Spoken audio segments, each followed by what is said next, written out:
think about going into coaching, think about taking classes like what we offer, for example, Listing Mastery.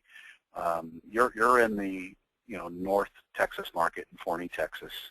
You've been in coaching for a period of time. What will be your biggest aha now that you've been in coaching for a while? And sort of your takeaways about adjusting your business and making corrections, and then we'll get into more specifics about Listing Mastery. But if you look at coaching and your perception of transitioning a business where you weren't coached to now where you are, what are the things that you now find as an aha, things that are different than what you thought before you went into coaching? Well, I think the biggest thing is who we focus on and what we call a lead or a prospect.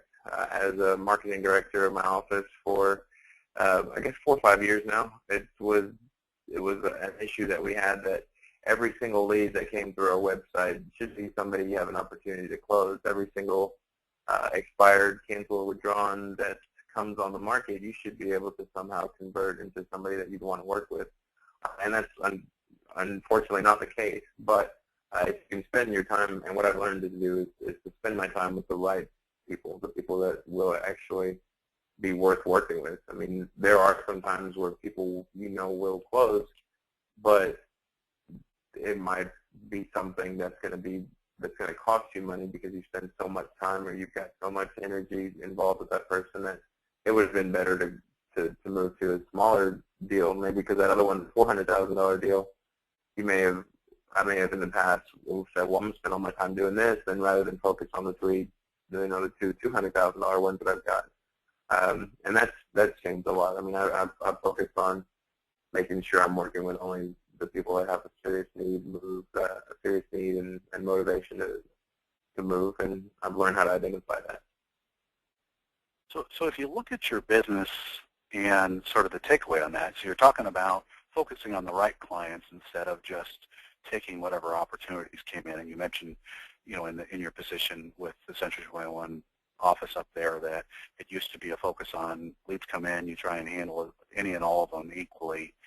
Now that you've gone through Listing Mastery and you've been able to transition from something where you look at all leads as leads and you talk about pre-qualification and focusing on the ability to actually get laser focused on the right leads, how much of that was a takeaway, and what are your biggest ahas from taking Listing Mastery? Because I know you went into the course, you've actually taken it twice, haven't you? You're going through and you're auditing it a second time when you're going through it. What was your aha as your appreciation of how to approach the listing business versus what you learned in Listing Mastery? I'm sorry, Kevin, I don't believe I understand the question. You're saying... Okay. Yeah, so my question is, you signed up for coaching. You've been in coaching for a while, and you talk about being more focused and focusing on listings a little bit differently. In other words, when you were marketing for the brokerage, you've got a number of leads coming in, and you would go after all leads, and that was a challenge for the brokerage. Now, I know since January 1st, you've had an opportunity to focus on taking the Listing Mastery course, which was that 8-week course, 2 calls a week, getting laser focused on perfecting how you approach the listing business. I'm wondering what your biggest takeaways were on that Listing Mastery course and how it's adjusted how you view focusing on the business from the listing side. Okay, I understand. I'm sorry. But yeah, the biggest things that I've taken away are making sure that I'm calling at the right times.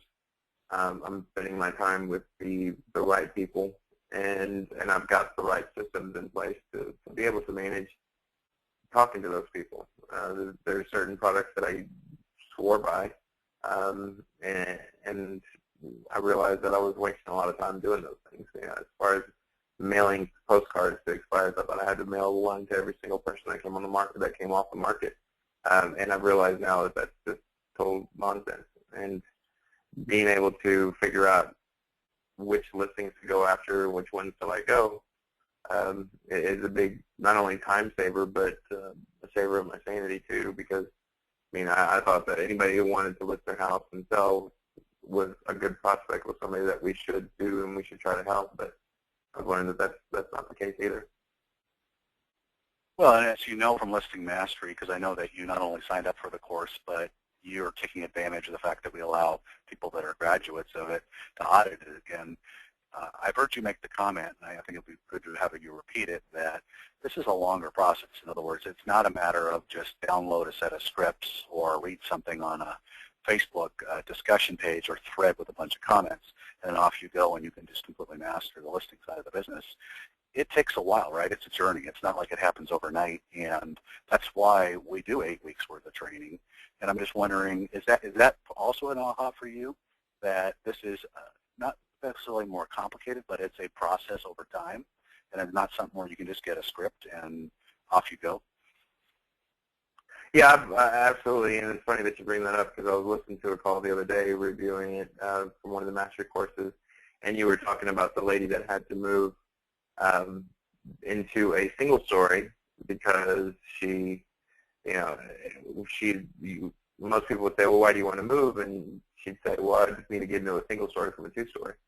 And of course, when you're talking to her in the script, there's nothing in the script that says, well, tell me more about that. Is it because your needs or is it a health issue concern? And you get into the fact that, yes, it's a health concern. My knees are going out. We're having surgery next month and going to have to, the doctor said that I can't be walking up and down the stairs. Well, you're never going to find a script that's going to have all that information. So you just have to learn how to dig what you say, dig deep or go 3 deep, which is to find out more as much as you possibly can about the person's not only motivations but the reasons behind the motivations. And that's something that you can script and learn on your own. It's something that you have to, after talking to you and realizing how to maneuver the conversation, that you get really good at after a while. And it's not something that happens in the first week or 2 weeks. It's something that a trial and error process, but you get the hang of it eventually. Well, and it's an appreciation, I think, and I'm going to let you put some clarity behind this, but I've certainly heard you say this, is that there's a perception that it's something that one can pick up and master pretty easily that is not accurate, and why we do 8 weeks worth of listing mastery material is so that you can go back and listen to it again. And the success comes from focusing on week by week the core fundamentals. It's like blocking and tackling in football, isn't it? It's not like they put the sled in front of you in football and you can just magically figure out how to do this. There is a need to adjust, like you said, in the case of going 3 deep and all other things. Those are the type of things that you learn from listing mastery, aren't they? Yeah, absolutely. Good. Well, Jesse, I appreciate you spending a few minutes with us. One of the things that we get asked a lot is, why do I want to spend 8 weeks on this? I can download the scripts for free off the internet, and we certainly offer people scripts if they ask for them. And if you had any advice for somebody that had that as a set of questions, in other words, they see somebody talking about listing mastery on the internet or a conversation about why would I want to spend 8 weeks on this, would you recommend that they do this because it actually really fundamentally changed what they would do as far as the listing side of the business? Oh, definitely, definitely. I mean, I would say that I've had access to the same scripts that you've been given, that I've gotten from you. I've seen those scripts before. I mean, it's the same ones that people say that these are the ones that work time and time again. But reading through it, I didn't understand.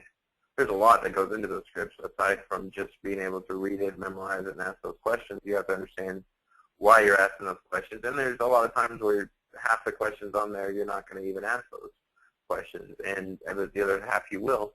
And you just have to know when the right time or when it's appropriate to ask those questions and when it's not. And that's a thing about listing master that's going to teach you is knowing when to ask those, when not to ask those, when they're relevant, when it's not, and when you should go ahead and just go ahead and go for a close instead of going through all 12 questions or whatnot. Perfect. Well, I appreciate your time, Jesse, and we'll be back with you on an additional call down the road. Okay.